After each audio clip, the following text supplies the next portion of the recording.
অনুমিতা দত্ত বাংলা টেলিভিশনের অন্যতম জনপ্রিয় একজন অভিনেত্রী, যাকে জি বাংলার পাণ্ডব গোয়েন্দা ধারাবাহিকে দেখা গিয়েছিল। পাণ্ডব গোয়েন্দা শেষ হওয়ার পর তাকে সান বাংলার সাথী ধারাবাহিকে দেখা গিয়েছিল। সাথী ধারাবাহিকটি বেশ জনপ্রিয়তা পেয়ে প্রায় 2 বছর ধরে সম্প্রচার হয়েছিল।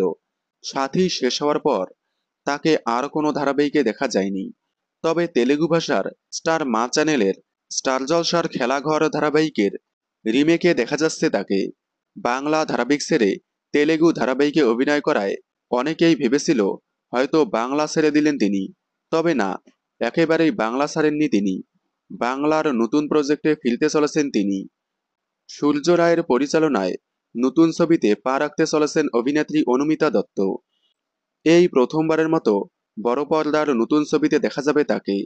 তার বিপরীতে দেখা যাবে বড় পর্দার জনপ্রিয় অভিনেতা সৌরভ দাসকে।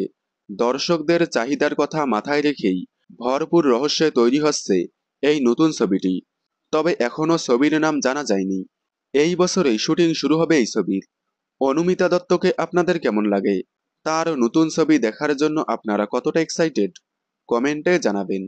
বাংলা বিনোদনের এই ধরনের সকল আপডেট সবার আগে পেতে চ্যানেলটি সাবস্ক্রাইব করে পাশে থাকা বেল আইকনটি বাজিয়ে দিন। ধন্যবাদ।